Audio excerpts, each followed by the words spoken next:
Savitri silks చేనేత వస్త్రాల అద్భుత ప్రపంచం. సంప్రదాయం స్టైల్ ఒకే చోట.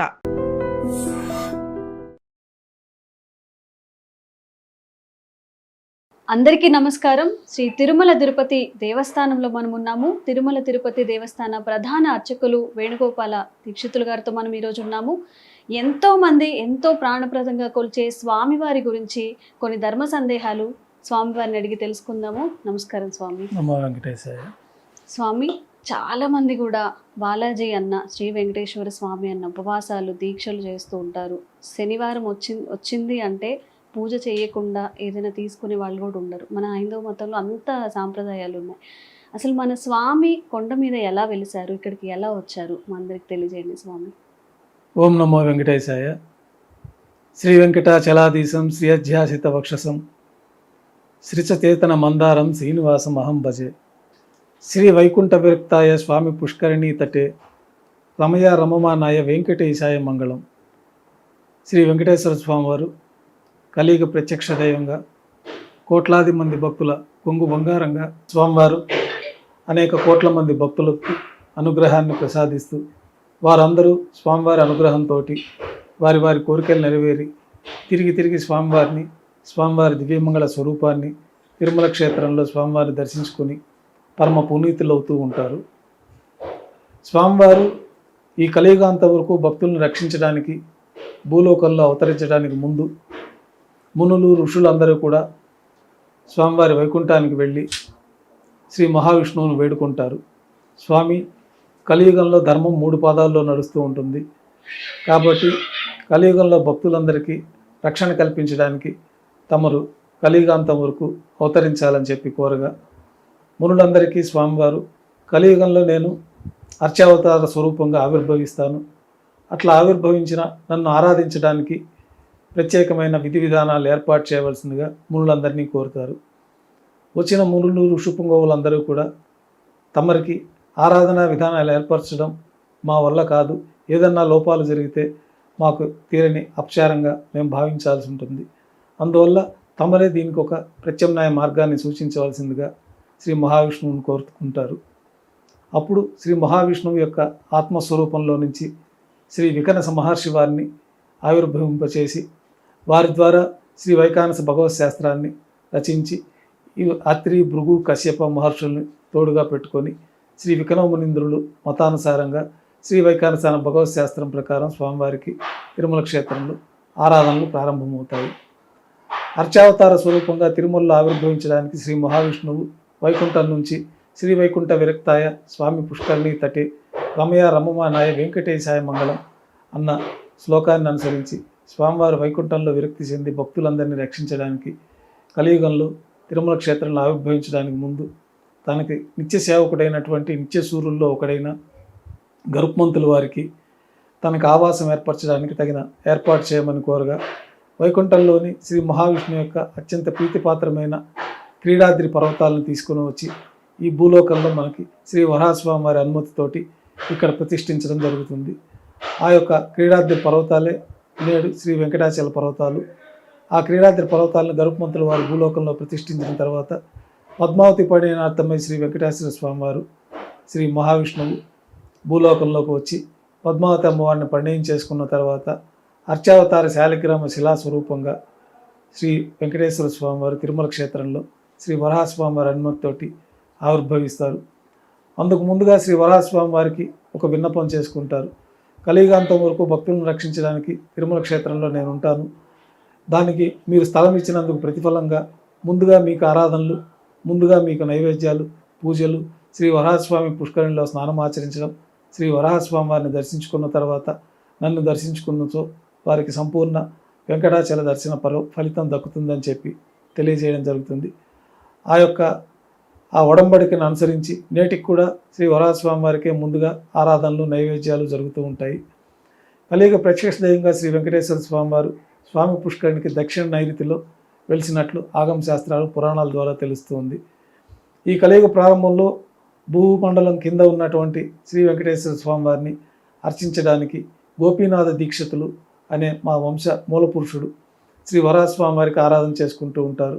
వారికి స్వప్నంలో కనపడి స్వామివారి యొక్క వరాహస్వామి ఆలయానికి దక్షిణ నైరుతిలో నా యొక్క శిలాస్వరూపం అర్చావతార స్వరూపంగా ఉన్నది.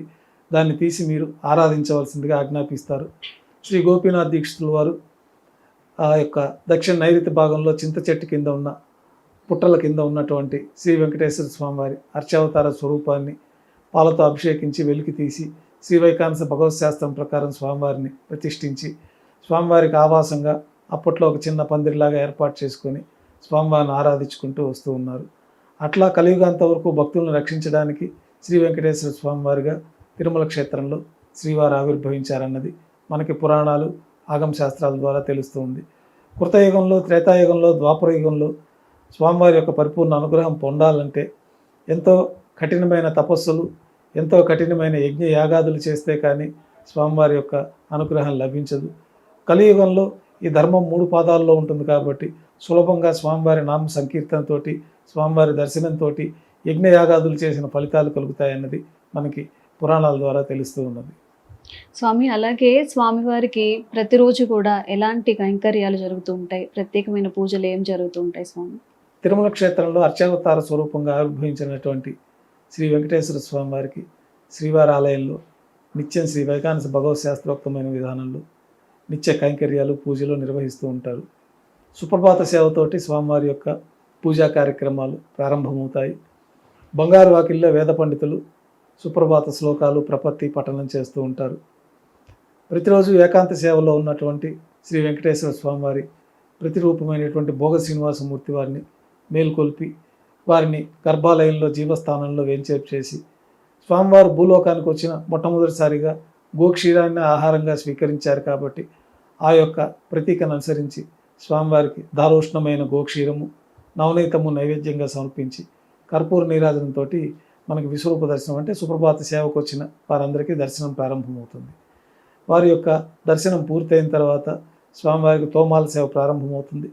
తోమాల సేవ అంటే దేవతామూర్తులందరికీ, గర్భాలయంలో ఉన్న దేవతామూర్తులందరికీ మనం నిత్యం ఏ విధంగా అయితే కాళ్ళు చేతులు కడుక్కొని దంతధావనం చేసుకొని ముఖ ప్రక్షాళనం చేసుకొని స్నానం ఆచరిస్తాము, ఈ విధమైన ప్రక్రియలన్నీ కూడా శ్రీ వైకానస భగవత్ శాస్త్రంలో చెప్పబడిన విధంగా ప్రత్యేకమైన మంత్రాలతోటి ఈ యొక్క క్రియా విధానాలన్నీ కూడా ఋషులు ఏర్పాటు చేసి ఉన్నారు. ఆ ప్రకారంగా స్వామివారికి తోమాల సేవ అనే యొక్క పూజా కార్యక్రమంలో ముందుగా స్వామివారి ప్రతిరూపమైనటువంటి భోగ శ్రీనివాసమూర్తి వారికి ఉపచారాలు సమర్పించి, నిత్యం మనము మూలమూర్తికి అభిషేకాలు జరపలేం కాబట్టి మూలవర్లకు ప్రతినిధిగా శ్రీ భోగ శ్రీనివాసమూర్తికి పాలు, పరిమళ ద్రవ్యాలు, కుంకుమ పువ్వు మొదలైన పవిత్రమైన ద్రవ్యాలతోటి స్వామివారికి పురుష సూక్త పఠనంతో అభిషేకం గావిస్తారు. తర్వాత భోగ శ్రీనివాసమూర్తి వారికి అలంకరించి స్వామివారి పాదాల వద్ద జీవస్థానంలో ప్రతిష్ఠించి, మూలమూర్తికి అభిషేకాలు ఇవన్నీ చేయలేం కాబట్టి వారి యొక్క పాదాలను తీసుకొని ప్రత్యేకమైన ఉపచారాలు సమర్పించి వారికి మంత్రస్నానంగా అభిషేకాన్ని జరిపించడం, తిరిగి పాదాలని స్వామివారి యొక్క పాదపద్మములందు సమర్పించడం, తర్వాత శాలిగ్రామాలకి విశేషంగా అభిషేకాన్ని గావించడం. శాలిగ్రామాల అభిషేకం పూర్తయిన తర్వాత బంగారు పంచపాత్రలో శుద్ధ జలాన్ని నింపుకొని శ్రీ మహావిష్ణువు యొక్క శక్తిని దేవతామూర్తులందరికీ ప్రత్యేకమైన మంత్రాలతోటి భగవత్ శాస్త్రంలో చెప్పిన విధి విధానాలతోటి వారికి అందరికీ ఆవాహన గావించటం, వారికి పాద్యము, అర్ఘ్యము, ఆచమనము, దంతధావనము, మంత్ర స్నానాలని సమర్పించి స్వామివారికి ఉత్సవమూర్తులకి కొత్త పుష్పమాలికలతోటి ప్రతినిత్యం అలంకారం జరుగుతుంది. పుష్పమాలికలతో అలంకారం పూర్తయిన తర్వాత చతుర్వేద మంత్రాలతోటి మంత్రపుష్పాన్ని సమర్పిస్తారు. తర్వాత నక్షత్ర హారతి, కర్పూర హారతితోటి తోమాల సేవ పూర్తవుతుంది. ఇది ప్రాతకాల ఆరాధనలో పూర్తవుతుంది. తిరుమల క్షేత్రంలో కలియుగ వైకుంఠంలో కలియుగంతం చక్రవర్తిగా శ్రీ మహారాజుగా శ్రీ వెంకటేశ్వర స్వామి వారు ఉన్నారు కాబట్టి వారికి మహారాజు భోగాలతోటి ప్రత్యేకంగా కొలువు అనే కార్యక్రమాన్ని బంగారు వాకిల్ లోపల ప్రతినిత్యం తోమాల సేవ అనంతరం వైభవంగా నిర్వహిస్తారు. ఈ కొలువులో మహారాజు దర్బారులో స్వామివారికి విన్నవించుకున్న విధంగా బంగారు సింహాసనం పైన కొలువు శ్రీనివాసమూర్తి వారిని వెంచేపు చేసుకొని వారికి రాజోపచారాలు సమర్పించి ఆ రోజు తిథి, వార, నక్షత్రాలు అట్లా పంచాంగ శ్రవణాన్ని స్వామివారికి వినిపించి హుండీ యొక్క ఆదాయ వివరాలు స్వామివారికి తెలియపరచడం, స్వామివారి ఆలయంలో స్వామివారి ద్వారా నిర్వహించబడుతున్న ఆలయాల్లో విశేషమైన ఉత్సవాలు ఏవైనా ఉంటే వాటన్నిటినీ స్వామివారికి తెలియపరిచి స్వామివారి అనుజ్ఞ తీసుకోవడం. ఈ సందర్భంగా స్వామివారికి నువ్వుల పొడి, సొంటి, బెల్లము కలిపిన మిశ్రమాన్ని నైవేద్యంగా సమర్పించడం, నవనీత నైవేద్యంగా సమర్పణతోటి కర్పూర నీరాజనంతో ఈ కొలువు పరిసమాప్తం అవుతుంది. తర్వాత స్వామివారికి ప్రతినిత్యం సహస్రనామార్చన నిర్వహిస్తారు. 1000 నామాలు పఠిస్తూ ఉండగా తులసి దళములతోటి శ్రీవారి దివ్య పాద పద్మాలకి సహస్రనామార్చన పూర్తి అవుతుంది. నక్షత్రహారతి, కర్పూర హారతితోటి ఈ సహస్రనామార్చన కైంకర్యం పూర్తి అవుతుంది. తర్వాత ప్రాతకాల నైవేద్యాల్లో భాగంగా అన్నప్రసాదాలు, ప్రత్యేకమైన పన్యారాలు, లడ్డు కూడా ప్రసాదాలను స్వామివారికి నైవేద్యంగా సమర్పించి తర్వాత భక్తులని సర్వదర్శనానికి అనుమతిస్తారు. ఈ విధంగా ప్రాతకాల సుప్రభాత సేవ నుంచి ఉదయం కైంకర్యాలన్నీ ఈ ప్రకారం అనునిత్యం స్వామివారికి అనాది కాలంగా మన పెద్దలు నిర్ణయించి శ్రీ వైకానస భగవత్ శాస్త్రం ప్రకారం శ్రీ వికనవ మునీంద్ర వారు నిర్ణయించిన ప్రకారం స్వామివారికి ఈ ఆరాధనలన్నీ పూర్తి అవుతాయి. భక్తుల సర్వదర్శనం అనంతరం మాధ్యాహ్నిక ఆరాధన కార్యక్రమాల్లో భాగంగా బంగారు పంచపాత్రలను శుద్ధి చేసుకుని స్వామివారికి ఉత్సవమూర్తులకి ఉపచారాలు సమర్పించి ప్రత్యేకంగా స్వామివారి యొక్క తులసి దళములతోటి అష్టోత్తర శతనామావళితోటి అర్చన గావించి మాధ్యాహ్నిక నివేదనలు ఆరగింపు చేయబడతాయి. తర్వాత తిరిగి మళ్ళా భక్తుల్ని యథావిధిగా సర్వదర్శనానికి అనుమతిస్తారు. ఉత్సవమూర్తులు ఆ యొక్క కామ్యోత్సవాల కోసమై, భక్తుల యొక్క సేవల కోసమై ఉత్సవమూర్తులు 2వ గంట పూర్తయిన తర్వాత బంగారు తిరిచిపైన వేంచేస్తారు. మేళతాళాలతో ఊరేగింపుగా విమాన ప్రదక్షిణంగా కళ్యాణ మండపానికి చేరుకుంటారు. ప్రతినిత్యం స్వామివారికి నిత్య కళ్యాణం పచ్చతోరణంలాగా స్వామివారికి అనునిత్యం లక్షలాది మంది భక్తులు కళ్యాణోత్సవాన్ని జరిపించుకొని వారి యొక్క కోరికలు, కొత్త దంపతులు, కళ్యాణం కావలసిన వారు, ఇతర కామ్యాలు ఉన్న వారంతా కూడా స్వామివారి కళ్యాణోత్సవ సేవలో పాల్గొని స్వామివారి అనుగ్రహాన్ని పొంది స్వామివారి యొక్క పరిపూర్ణ అనుగ్రహాన్ని ప్రసాదిస్తారు. ఈ కళ్యాణోత్సవం చేసుకున్న వారికి కళ్యాణోత్సవం జరుగుతుంది. కళ్యాణోత్సవం పూర్తయిన తర్వాత ఊంజల్ సేవ అనే ఊంజల్లో సేవ కార్యక్రమాన్ని అద్దాల మండపంలో వైభవంగా నిర్వహిస్తారు. తర్వాత ఆర్జిత బ్రహ్మోత్సవాన్ని నిర్వహిస్తారు. ఆర్జిత బ్రహ్మోత్సవం తర్వాత సాయంకాలం సహస్ర దీపాలంకరణ సేవ, ప్రతినిత్యం 1000 దీపాలతో అలంకరించబడి ఉన్న సహస్ర దీపాలంకరణ సేవ మండపానికి ఉభయ దేవేరులతో శ్రీ మలయప్ప స్వామి వారు వేంచేస్తారు. వేదం, గానం, నాదం నడుమ వైభవంగా సహస్ర దీపాలంకరణ సేవ జరుపుకుంటారు. నక్షత్ర నీరాజనము, కర్పూర నీరాజనంతో దీపాలంకరణ సేవ పూర్తి అవుతుంది. సాయంకాలం తిరువీధి ఉత్సవంలో భక్తులను అనుగ్రహించి తిరిగి ఆలయానికి చేరుకుంటారు. ఆలయంలో నివేద్యం పూర్తయిన తర్వాత గర్భాలయంలోకి శ్రీ మలయప్ప స్వామి వారు ఉత్సవమూర్తులు వేంచేస్తారు. సాయంకాలం కైంకర్యాలు ప్రారంభమవుతాయి. ఉదయం మనం సమర్పించిన స్వామివారికి పుష్పమాలికలన్నీ కూడా నిర్మాల్యంగా తీసివేసి గర్భాలయాన్ని పరిపూర్ణంగా శుద్ధి చేసుకుని బంగారు పంచపాత్రలో శుద్ధ జలాన్ని నింపుకొని సాయంకాలం కైంకర్యాల్లో భాగంగా మూలమూర్తికి, ఉత్సవమూర్తులకి ఉపచారాలు సమర్పించి కొత్త పుష్పమాలికలు స్వామివారికి అలంకరించి ఉత్సవమూర్తులకి కొత్త పుష్పమాలికల సమర్పణ, నక్షత్ర నీరాజనం, కర్పూర నీరాజనంతో సాయంకాలం తోమాల సేవ పూర్తి అవుతుంది. అష్టోత్తర శతనామావళితో అర్చన జరుగుతుంది.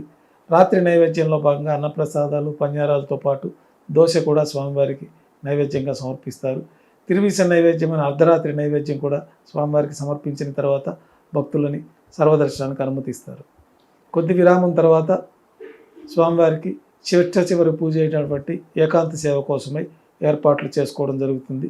దర్శనాలు పూర్తయిన తర్వాత గర్భాలయాన్ని శుద్ధి చేసుకొని రాత్రి సమర్పించిన పుష్పమాలికలన్నీ మూలమూర్తికి, ఉత్సవమూర్తులకి సమర్పించిన పుష్పమాలికలన్నీ సల్లింపు చేసుకొని గర్భాలయాన్ని పరిశుభ్రంగా శుభ్రం చేసుకొని బంగారు పంచపాత్రల్లో బ్రహ్మ దేవతలందరూ కూడా వచ్చి స్వామివారికి ఆరాధన చేస్తారని, చతుర్ముఖ బ్రహ్మదేవుల వారే కలియుగాంతం వరకు స్వామివారికి ఆరాధన జరుపుకుంటారని పురాణాల ప్రకారం అనుసరించి బంగారు పంచపాత్రల్లో ఆ చతుర్ముఖ బ్రహ్మదేవుల యొక్క ఆరాధన కోసమే తీర్థాన్ని మనం సమర్పించి ఏకాంత సేవలో భాగంగా కౌతుకబేరమైనటువంటి శ్రీ భోగ శ్రీనివాసమూర్తి వారిని బంగారు పట్టు పాన్పు పైన పరుండబెట్టి ఏకాంత సేవలో భాగంగా దారోష్ణమైన గోక్షీరము, పాలు, పండ్లు నైవేద్యంగా సమర్పించి కర్పూర నీరాజనంతో చివరి సేవ అయినటువంటి ఏకాంత సేవ పూర్తి అవుతుంది. ఈ విధంగా స్వామివారికి ఉదయం నుంచి రాత్రి వరకు షట్కాల అర్చనలు శ్రీ వైకానస భగవత్ శాస్త్రంలో చెప్పబడిన విధంగా అనునిత్యం కైంకర్యాలు నిర్వహించబడుతూ ఉంటాయి. స్వామి మీరు చెప్తుంటే కళ్ళకు కట్టినట్టుగా ఉంది. అసలు ఏమి తెలియని భక్తులకి కూడా ఉదయం నుంచి సాయంత్రం వరకు సుప్రభాత సేవ నుంచి ఏకాంత సేవ వరకు కూడా చక్కగా కళ్ళకు కట్టినట్టుగా వివరించారు. అలాగే తిరుమల తిరుపతి దేవస్థానం అంటే అందరికీ కూడా లడ్డు మాత్రమే గుర్తొస్తుంది స్వామి. మరి స్వామివారికి ఎలాంటి నైవేద్యాలు సమర్పిస్తూ ఉంటారు? స్వామివారి ఇష్టంగా తినే నైవేద్యాలు అంటే ప్రత్యేకంగా ఏమైనా ఉన్నాయా? ప్రతినిత్యం స్వామివారికి అనేక ప్రసాదాలు నైవేద్యం జరుగుతూ ఉంటాయి. కొన్ని విశేషమైన వారో పర్వదినాల్లో విశేష ప్రసాదాలు కూడా స్వామివారికి ఆరగింపు జరుగుతూ ఉంటుంది. స్వామివారికి అత్యంత ప్రీతిపాత్రమైంది గోక్షీరము, నవనీతము. తర్వాత స్వామివారు భూలోకంలో అవతరించినప్పుడు ఒకళమాతాదేవి స్వామివారికి స్వయంగా వడ్డన చేసినటువంటి మాతృప్రసాదమైన చెప్పబడే మాత్ర అనే ప్రసాదాన్ని కూడా స్వామివారికి అత్యంత ప్రీతిపాత్రంగా ఆరగింపు చేస్తారు. ఈ మాతృప్రసాదము అన్నంలో పాలును వేసి చేమిరి వేసేసిన తర్వాత ఉదయాన్నే అది పెరుగన్నం అయిపోతుంది. ఆ యొక్క ప్రత్యేకమైన పెరుగన్నం ప్రసాదాన్ని మాతృప్రసాదంగా మొట్టమొదటి ప్రసాదంగా స్వామివారికి అనునిత్య నివేద్యం జరుగుతుంది. అది గర్భాలయం లోపలే ఈ యొక్క ప్రసాదాన్ని ఉంచడం జరుగుతుంది. తర్వాత లడ్డూ కూడా గర్భాలయంలో ఉంచడం జరుగుతుంది. స్వామివారు కళ్యాణం కోసమే భూలోకానికి ఇచ్చేశారు కాబట్టి ఆ కళ్యాణంలో విశేషమైన ప్రసాదం లడ్డూగా స్వామివారికి భక్తులందరికీ ప్రీతిపాత్రంగా ఉండడం కోసం ఈ ప్రసాదాన్ని ఏర్పాటు చేశారు. గతంలో ఈ లడ్డూ స్థానంలో బూందీ ఇచ్చేవారు. తర్వాత క్రమేపీ స్వామివారికి నిత్య కళ్యాణాలు ప్రారంభమైన తర్వాత ప్రత్యేకంగా ఈ యొక్క లడ్డు వడా ప్రసాదాన్ని కూడా మనం తిరుమల తిరుపతి దేవస్థానంలో ప్రవేశపెట్టడం జరిగింది. ఆ లడ్డు వడా ప్రసాదం కూడా గర్భాలయంలో స్వామివారికి ఉంచుతారు. గర్భాలయం కులశేఖరపడి బయట పొంగలి, మాత్ర, దద్దోజనము, పులిహోర, కదంబము ఇత్యాది ప్రసాదాలన్నీ కూడా స్వామివారికి నైవేద్యంగా సమర్పిస్తారు. మాధ్యాహ్నిక నైవేద్యంలో స్వామివారికి ప్రత్యేకంగా సీరా ప్రసాదాన్ని కూడా నైవేద్యంగా సమర్పిస్తూ ఉంటారు. ఇక రాత్రి నైవేద్యాలలో భాగంగా స్వామివారికి దోశ అనే ప్రసాదాన్ని కూడా స్వామివారికి ఇతర అన్న ప్రసాదాలతో పాటు ఆ ప్రసాదాన్ని కూడా నైవేద్యంగా సమర్పిస్తారు. గురువారం నాడు స్వామివారికి విశేషంగా అన్నకూటోత్సవాన్ని తిరుమల క్షేత్రంలో శ్రీ వైకానస భగవత్ శాస్త్రం ప్రకారం వైభవంగా నిర్వహించడం జరుగుతుంది. ఈ అన్నకూటోత్సవంలో భాగంగా బంగారు వాకిల్లో గరుడాల్వారికి ముందుగా వెండి పీఠం పైన సుమారు 450 కిలోల పరిమాణంలో తింత్రిణీ రసాన్నం అంటే పులిహోరని రాశిగా పోసి దాన్ని 8 దిక్కుల శిఖరములుగా ఏర్పాటు చేసి పుష్పాలతోటి, కొబ్బరి చిప్పలతోటి, నారికేల అర్థఫలములు చేర్చ ఆ యొక్క అన్నకూటాన్నంతా కూడా అలంకరణ గావించి స్వామివారికి సమర్పించబడి ఉన్న తిరువాభరణాలన్నీ కూడా శుక్రవారం అభిషేకం ఏర్పాట్లో భాగంగా మూలమూర్తికి అనునిత్యం సదా సమర్పణలో ఉన్నటువంటి కిరీటము, కర్ణపత్రాలు, శంకుచక్రాలు, కటిహస్తము, వరదహస్తము, ఇతర శాలిగ్రామ హారాలు, తులసి పత్రహారము, అష్టోత్తర హారము, సహస్రనామ మాలలు, ఆభరణాలన్నీ కూడా సళ్ళింపు చేసి శ్రీవారి యొక్క తిరునామాన్ని నేత్రములు కనిపించే విధంగా అర్ధభాగాన్ని తొలగించి నేత్ర దర్శనంగా అలంకరించి ఆ నేత్ర దర్శనంలో ప్రారంభంలోనే ఈ అన్నకూటాన్ని స్వామి దర్శించుకునే విధంగా స్వామివారికి ఎదురుగా ఈ అన్నరాశి అన్నకూటాన్ని ఏర్పాటు చేసి ప్రత్యేకంగా స్వామివారికి అన్నకూటోత్సవంగా నైవేద్యంగా సమర్పిస్తారు. ఈ 2వ గంట నైవేద్యంలో భాగంగా ఈ అన్నకూటంతో సమర్పించిన తింత్రిణీ రసాన్నంతో పాటు స్వామివారికి జిలేబీ, మురుకు, లడ్డు, వడ, ఇతర ప్రసాదాలు కూడా నైవేద్యంగా సమర్పించి నైవేద్యం పూర్తయిన తర్వాత అన్నకూటం చుట్టూ ఏర్పాటు చేసిన త్వరను తొలగించి తిరుప్పావడి సేవలో భాగంగా వేద పండితులు బంగారు బాకిల్లో శ్రీనివాస గద్య పఠనం చేస్తారు. ఈ గద్య పఠనం పూర్తయిన తర్వాత బంగారు బాకిల నుంచి మూలమూర్తికి కర్పూర నీరాజనము, అట్లాగే అన్నరాశికి కర్పూర నీరాజన సమర్పణతోటి ఈ తిరుప్పావడి సేవ పూర్తవుతుంది. ఈరోజు సాయంత్రం వరకు స్వామివారిని భక్తులు నేత్ర దర్శనం అలంకారంలో దర్శించుకుంటారు. స్వామివారి ఆభరణాలు ఏమీ లేకుండా దోవతి, ఉత్తరీయము, స్వామివారి తిరునామాల్లో స్వామివారి నేత్రములు కనిపించే విధంగా ముఖమండలంలో ఈ తిరునామాన్ని కూడా మనం దర్శించుకోవచ్చు. గురువారం సాయంత్రం స్వామివారికి విశేషంగా పూలంగి సేవను నిర్వహిస్తారు. ఈ పూలంగి సేవలో భాగంగా స్వామివారికి ఉపచారాలన్నీ సమర్పించి కొత్త పుష్పమాలికలన్నీ తీసుకుని వచ్చి స్వామివారి దివ్యమంగళ స్వరూపం అంతా పూర్తిగా కవర్ అయ్యే విధంగా స్వామివారికి పుష్పమాలికలతోటి అలంకారం జరుగుతుంది. ఈ పూలంగి సేవలో భాగంగా స్వామివారికి అన్నప్రసాదాలు, పన్యారాలు, దోశ నైవేద్యంగా సమర్పించిన తర్వాత భక్తులని గురువారం రోజు సాయంత్రం భక్తులందరూ కూడా స్వామివారిని పూలంగి దర్శనం అలంకారంలో దర్శించుకుంటారు. తిరిగి రాత్రి ఏకాంత సేవతోటి ఈ పుష్పమాలికలన్నీ సళ్ళింపు చేయడం జరుగుతుంది. గురువారం రోజు స్వామివారికి ఈ విధంగా విశేషమైన ఆరాధనలు, విశేషమైన అలంకారాలతో స్వామిని దర్శించుకోవచ్చు. స్వామి, అలాగే స్వామివారి ఆభరణాలు కూడా శ్రీకృష్ణదేవరాయలు గారు చేయించారని చెప్పి అప్పటి నుంచి కూడా నాకు ఇది కావాలి అని స్వామివారు అడిగి మరీ చేయించుకున్నారు అనేది ఒక కథ ద్వారా మేము తెలుసుకున్నాము. అసలు స్వామివారికి ఎలాంటి ఆభరణాలు అంటే ఈరోజు ఈ అలంకరణ, ఇలాంటి అలంకరణలు, అలాగే భక్తులు సమర్పించాలంటే స్వామివారికి ఇష్టమైన ఆభరణాలు ఏంటి స్వామి? శ్రీ మహావిష్ణువు అలంకార ప్రియుడు. స్వామివారి సాక్షాత్తు వైకుంఠం నుంచి కలియుగాంతం వరకు భక్తులను రక్షించడానికి తిరుమల క్షేత్రంలో ఆవిర్భవించారు. అట్లా ఆవిర్భవించిన అర్చావతార స్వరూపానికి మనం గతంలో చెప్పుకున్న విధంగా గోపీనాథ్ దీక్షితులనే ఆ మూల పురుషుడు స్వామివారికి ఆచ్ఛాదనగా తిరుమలలో ఒక పందిరి వేసి స్వామివారికి ఆరాధన చేసుకుంటూ వస్తూ ఉన్నారు. తర్వాత స్వామివారి యొక్క బావమరిది అయినటువంటి ఆకాశ మహారాజు ప్రత్యేకంగా స్వామివారి యొక్క కళ్యాణంలో ఒక స్వర్ణ కిరీటాన్ని సమర్పింపజేయడము, స్వామివారు కూడా అర్చావతార స్వరూపంగా భూలోకంలో ఆవిర్భవించినప్పుడు స్వామివారు స్వర్ణ కిరీటము, కర్ణపత్రాలు, జాజీబందులు, కంకణాలు, కంఠాభరణాలు, ప్రళంబ యజ్ఞోపవీతము, శ్రీవత్సము, కౌస్తుభము, వక్షస్థలంలో మహాలక్ష్మి అమ్మవారు, పాదాలకి ప్రత్యేకంగా ఉంగరాలు, చేతులకు కూడా ప్రత్యేకమైన అంగుళీలు ఉంగరాలు, వీటన్నిటితో పాటే స్వామివారు అర్చావతార స్వరూపంగా సాక్షాత్తు శ్రీ మహావిష్ణువే శిలాస్వరూపం ధరించి భూలోకంలో అవతరించారు. కాబట్టి అట్లా అర్చావతార స్వరూపంగా ఆవిర్భవించిన శాలిగ్రామ శిలాస్వరూపానికి వైకానస భగవత్ శాస్త్రం ప్రకారం గోపీనాథ్ దీక్షితుల వారు ప్రతిష్ఠించి ఆరాధనలు చేసుకుంటూ రావడం, తర్వాత స్వామివారు స్వప్నంలో రాజులకి అట్లాంటి వారికి కనపడి వారి యొక్క కోరికలు నెరవేర్చుకోవాలంటే తిరుమల దర్శించుకోవాలని చెప్పడం, రాజులందరూ కూడా తిరుమల క్షేత్రాన్ని దర్శించుకోవడం, వారి కోరికలు నెరవేరిన తర్వాత స్వామివారికి అంచెల వారీగా ముందు 2-3 శతాబ్దాల్లో గర్భాలయాన్ని నిర్మించడం జరిగింది.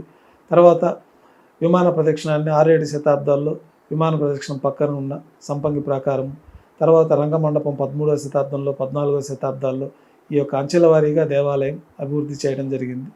అనేక మంది రాజులు స్వామివారి యొక్క పరిపూర్ణ అనుగ్రహం పొందిన తర్వాత విశేషంగా స్వామివారు మహావిష్ణు స్వరూపం కాబట్టి శ్రీ మహావిష్ణువు ఆభరణాల అలంకార ప్రియుడు కాబట్టి ప్రత్యేకంగా స్వామివారి యొక్క శిలాస్వరూపంలో నమూనాలలో ఏ విధంగా అయితే ఉన్నదో అదేవిధంగా ఆభరణాలను తయారు చేయించడం జరుగుతూ ఉన్నది. అనేక మంది రాజులు, అనేక మంది భక్తులు కూడా అనేక రకాలుగా స్వామివారికి అన్నిత్యం ఆభరణాలు నేటికి సమర్పిస్తూనే ఉన్నారు. నేటికి కూడా అనేక మంది భక్తులు స్వామివారికి విశేషంగా స్వామివారి కటిహస్తము, వరదహస్తము, శంకుచక్రాలు, స్వర్ణ కిరీటము, రత్న కిరీటాలు, ఇతర ఉత్సవమూర్తులకు ప్రత్యేకమైన రత్నాలతో కిరీటాలు, వివిధ ఆకృతుల్లో వివిధ కిరీటాలను సమర్పించడం, ఉత్సవమూర్తులకు కూడా వివిధ రకాలైన ఆభరణాలు, హారములు సమర్పించడం జరుగుతూ ఉన్నది. స్వామివారికి అనేక రకాలైన ఆభరణాలు, మూలమూర్తికి కూడా అనేక రకాలైన ఆభరణాలు ఉన్నాయి. అయితే అన్నీ ఒకే సెట్టు, ఒకే పరిమాణంలోనే స్వామివారికి సమర్పించడం జరుగుతుంది. ఆ యొక్క ఆభరణాల ఆ క్రమం ప్రకారమే స్వామివారికి అన్నిత్యం మనం సమర్పణ జరుగుతూ ఉంటుంది. ప్రత్యేకమైన ఆభరణాలన్నీ విశేషమైన పర్వదినాలలో స్వామివారికి బంగారు కిరీటం బదులుగా రత్న కిరీటాలు, రత్నాల శంకుచక్రాలు, రత్నాల భుజకీర్తులు, రత్నాల కర్ణపత్రాలు, రత్నాల కటిహస్తము, రత్నాల వరదహస్తము, రత్నాల సూర్యకటారి, ఈ విధంగా విశేషమైన రత్నాభరణాలన్నీ కూడా స్వామివారికి సమర్పించడం జరుగుతుంది. ప్రత్యేకంగా బ్రహ్మోత్సవాలు, ఇతర ప్రత్యేకమైన పర్వదినాల్లో స్వామివారికి ఈ రత్నాభరణాలతోటి ఆస్థానాలప్పుడు కూడా ఈ రత్నాభరణాలతోటి మూలమూర్తికి అలంకారం జరుగుతుంది. స్వామి, అలాగే చాలా తీర్థాలు కూడా మనకి ఇక్కడ ఉన్నాయి. మనం అక్కడికి వెళ్ళి సందర్శించాలి అంటే ఏ రోజులు ప్రధానంగా మనం అక్కడికి వెళ్ళి దర్శించుకోవచ్చు స్వామి? తిరుమల క్షేత్రంలో శ్రీ వైకుంఠం నుంచి తీసుకొచ్చిన క్రీడార్థి పవిత్రమైన ఈ తిరుమల క్షేత్రంలో అనేక రకమైన కోట్ల తీర్థాలు ఉన్నాయి. ఆ తీర్థాలన్నీ కూడా శ్రీ వరాహస్వామి పుష్కరంలో కలుస్తూ ఉంటాయన్నది మనకి పురాణం. అందుకే స్వామి పుష్కరంలో స్నానం ఆచరిస్తే సమస్త తీర్థాల్లో చేసిన స్నానం అంత పుణ్యఫలం లభిస్తుందన్నది మనకి పురాణాల ద్వారా తెలుస్తుంది. ముఖ్యంగా కొన్ని తీర్థాలు మటుకే మనం తిరుమల తిరుపతి దేవస్థానం ద్వారా తుంబురు తీర్థము, ఒక పౌర్ణమి రోజున ఆ తుంబురు తీర్థం ముక్కోటి అని ప్రత్యేకంగా తిరుమల తిరుపతి దేవస్థానం వారు అక్కడ తుంబురు తీర్థంలో ఉన్నటువంటి స్వామివారికి అభిషేకం గావించడం, అక్కడ ప్రత్యేకమైన ఆరాధన జరపడం జరుగుతుంది. గతంలో అన్ని తీర్థాల్లోకి అందరూ వెళ్ళే అవకాశం లభించేది. ప్రస్తుతం తిరుమల తిరుపతి దేవస్థానం భక్తుల రక్షణార్థం అక్కడ అడవి మృగాలు, పులులు సంచరిస్తూ ఉండడం భక్తులకి ఇబ్బంది కలుగుతుందనే విధానంలో ఆ యొక్క పరిమితమైన విశేష పర్వదినాల్లో మాత్రమే ఈ తీర్థాల సందర్శనకు అనుమతిస్తూ ఉన్నారు. అట్లాగే చక్ర తీర్థము, కుమారధార తీర్థము, తుంబురు తీర్థము, నారద తీర్థము, ఇట్లా అనేక రకాలైన తీర్థాలు, శేష తీర్థము, ఇట్లాంటి తీర్థాలన్నీ కూడా తిరుమల క్షేత్రంలో అనేక తీర్థాలు ప్రవహిస్తూ ఉంటాయి. అనేక తీర్థాలకు అనేకమైన విశేషమైన ఫలితాలు కూడా పురాణాల్లో చెప్పబడి ఉన్నది. ఆ యొక్క తీర్థాలన్నీ కూడా మనం వెళ్ళి స్నానం చేయలేకపోతే స్వామి పుష్కరంలో స్నానం చేస్తే సమస్త తీర్థాలలో చేసిన స్నాన ఫలితం స్వామి పుష్కరిణి స్నానంతో కలుగుతుందన్నది భక్తుల విశ్వాసం. స్వామి, అలాగే చివరిగా ఒక్క ప్రశ్న. చాలామంది భక్తులు ఒక్కసారి, కొన్ని కోట్ల మంది భక్తులు స్వామివారిని దర్శించుకుంటే చాలు, ఒక్కసారి కనిపిస్తే చాలు మాకు దర్శనం అని అనుకునే వాళ్ళు చాలామంది ఉన్నారు. మీరు చాలా నాళ్ళుగా కూడా స్వామివారికి పూజలు చేస్తున్నారు. అంటే వంశపారంపర్యంగా కూడా మీరు స్వామివారికి అర్చకత్వం వహిస్తున్నారు. చాలా పుణ్యం చేసుకున్నారు స్వామి. దీని గురించి ఏమైనా మాట్లాడతారు? కలియుగ ప్రత్యక్ష దైవంగా ఉన్నటువంటి శ్రీ వెంకటేశ్వర స్వామి వారు సాక్షాత్తు మహావిష్ణు స్వరూపం. వైకుంఠం నుంచి భూమికి దిగి వచ్చి శాలిగ్రామ శిలా స్వరూపంగా అర్చావతార స్వరూపంగా ఆవిర్భవించారు. అట్లాంటి అర్చావతార స్వరూపానికి అనునిత్యం ఒక పసిపిల్లవానికి సేవలు చేసినట్టు సేవ చేసే భాగ్యాన్ని మా కుటుంబీకులకు లభించడం పూర్వజన్మల పుణ్య ఫలితం. భగవంతుని అనుగ్రహంతో ఈ యొక్క ప్రత్యేకమైన సేవా కైంకర్యాలు చేసుకునే భాగ్యాన్ని 4 కుటుంబాలకి లభించడం భగవద్ అనుగ్రహంగా భావిస్తూ ఉంటాము. ఈ పరంపర సుమారు 50-60 తరాల ముందు నుంచి జరుగుతున్నట్టు మనకి పురాణాల ద్వారా తెలుస్తుంది. గోపీనాథ దీక్షితులు స్వామివారిని ఈ కలియుగ ప్రారంభంలో ఆవిర్భవింపజేయడం, వైకానస భగవత్ శాస్త్రం ప్రకారం స్వామివారిని ప్రతిష్ఠించడం, తర్వాత ఆ పరంపరలో కొనసాగుతూ అదే విధానాన్ని పూర్వీకులు చేస్తున్న ఆచార సాంప్రదాయాల్ని శాస్త్రాన్ని అనుసరించి పెద్దలు చెప్పిన విధంగానే మేమందరం తరతరాలుగా స్వామివారి సేవా కైంకర్యాలు చేసుకుంటూ ఉన్నాం.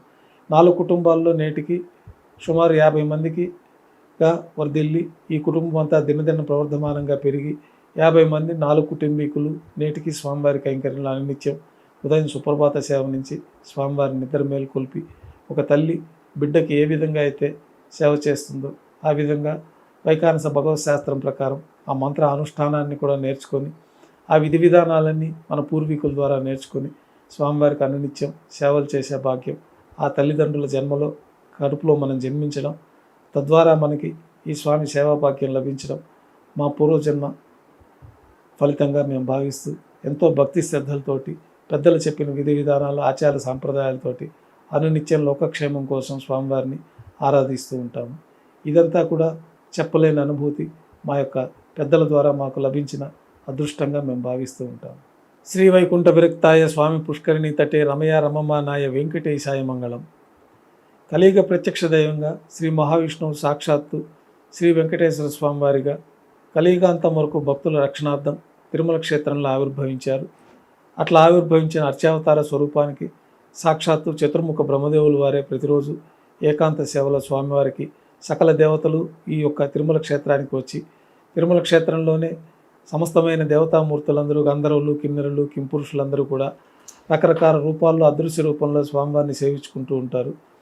స్వామివారికి ప్రత్యేకంగా సంవత్సరంలో ఒకసారి ఈ తిరుమల క్షేత్రంలో ఆవిర్భవించిన కన్యామాసం శ్రవణ నక్షత్రం రోజున స్వామివారు తిరుమల క్షేత్రంలో అర్చావతార స్వరూపంగా ఆవిర్భవించారు. అట్లా ఆవిర్భవించిన అర్చావతార స్వరూపానికి ప్రత్యేకంగా చతుర్ముఖ బ్రహ్మదేవుల వారే ఈ బ్రహ్మోత్సవం అనే ఉత్సవాన్ని నిర్వహిస్తారు. స్వామివారు ఆవిర్భవించిన కన్యామాసం శ్రవణ నక్షత్రానికి ముందు 9 రోజుల పాటు మొత్తం 9 రోజులు నవాహ్నికంగా శ్రీ వైకానస భగవత్ శాస్త్రం ప్రకారం ధ్వజారోహణతో ప్రారంభమవుతుంది. సకల దేవతల్ని ఈ యొక్క బ్రహ్మోత్సవానికి ఆహ్వానించడానికి గరుత్మంతుల వారు 4 తిరువీధుల్లో ఉత్సవంగా జరుపుకుంటారు. విశ్వక్షేణుల వారు పరివార దేవతలందరూ కూడా సకల దేవతల్ని ఆహ్వానించి అష్టదిక్పాలకుల్ని మనం అష్టదిక్పాలయందు ప్రతిష్ఠించి ఈ బ్రహ్మోత్సవాల్లో ధ్వజారోహణ కార్యక్రమాన్ని సకల దేవతల ఆహ్వానార్థం ధ్వజ అగ్రభాగానికి గరుత్మంతుడిని పంపించడంతో ఈ బ్రహ్మోత్సవాలు ప్రారంభమవుతాయి. ఈ బ్రహ్మోత్సవాల్లో సాక్షాత్తు చతుర్ముఖ బ్రహ్మదేవుల వారే నిరాకారంగా ఈ బ్రహ్మోత్సవాల్ని పర్యవేక్షిస్తుంటారని, అందుకు ప్రతీకగా ప్రతి యొక్క ఉత్సవం ముందు నిరాకార స్వరూపంలో బ్రహ్మరథంలో స్వామివారు ఈ ఉత్సవాలను పర్యవేక్షిస్తూ ఉంటారు. ఈ బ్రహ్మోత్సవాల్లో స్వామివారి యొక్క వాహన సేవల్లో దర్శించుకున్న వారికి సకల శుభాలు కలుగుతాయి, యజ్ఞయాగాదులు చేసిన ఫలితాలు కూడా కలుగుతాయన్నది మనకు ఆగమ శాస్త్రాల్లో చెప్పబడింది. మొదటి రోజు ధ్వజారోహణంతో ఈ బ్రహ్మోత్సవాలు ప్రారంభమవుతాయి. 9 రోజుల పాటు వివిధ వాహన సేవల్లో స్వామివారు 4 తిరువీధుల్లో వాహన సేవల్లో విహరిస్తూ భక్తులను అనుగ్రహిస్తారు. చివరిగా అవప్రదోత్సవంగా శ్రవణ నక్షత్రం రోజున చక్రస్నాన మహోత్సవాన్ని వరాహస్వామి పుష్కరిణి ఎదుట వైభవంగా శ్రీ వెంకటేశ్వర స్వామివారు ఉభయ దేవేరులతో అట్లాగే సుదర్శన చక్రానికి చక్రస్నానాన్ని ఆచరింపచేయడంతో ఆ రోజు రాత్రి ధ్వజ అవరోహణతోటి ఈ 9 రోజుల బ్రహ్మోత్సవం పూర్తవుతుంది. ముఖ్యంగా 5వ రోజున బ్రహ్మోత్సవాల్లో విశేషంగా లక్షలాది మంది భక్తులు తిరుమల క్షేత్రానికి చేరుకుంటారు. నిత్య సూర్యుడుగా స్వామివారికి సేవలు అందిస్తున్నటువంటి స్వర్ణ గరుడు వాహనం పైన ఆ రోజు మూలమూర్తికి సమర్పించిన విశేష ఆభరణాలు, అనునిత్యం మూలమూర్తికి తులసి పత్రహారము, సహస్రనామాల అనునిత్యం సోదా సమర్పణలో ఉంటాయి. ఈ బ్రహ్మోత్సవంలో 5వ రోజు గరుడు సేవ రోజు మాత్రమే ఆ యొక్క సహస్రనామమాల తులసి పత్రమాలలు కూడా తీసుకొచ్చి గరుడ వాహనం పైన వేంచేసిన శ్రీ మలయప్ప స్వామివారికి సమర్పించడం జరుగుతుంది. ఆ రోజు కోట్లాది మంది లక్షలాది మంది భక్తులు స్వామివారి యొక్క గరుడ వాహన సేవను తిలకరించి స్వామివారి యొక్క పరిపూర్ణ అనుగ్రహానికి పాత్రలు అవుతూ ఉంటారు. ఇక చివరగా రథోత్సవాన్ని కూడా వైభవంగా నిర్వహింపజేస్తారు. ఈ రథంలో స్వామివారిని దర్శించుకున్న వారికి పునర్జన్మ ఉండదనేది ఆగమ శాస్త్రాల్లో చెప్పబడినది. చక్రస్నాన మహోత్సవం, అవప్రదోత్సవంతో ధ్వజ అవరోహణ కార్యక్రమంతో ఈ 9 రోజుల బ్రహ్మోత్సవాలు పరిసమాప్తమవుతాయి. ఓం నమో వెంకటేశాయ. సంతోషం స్వామి. నమస్కారం.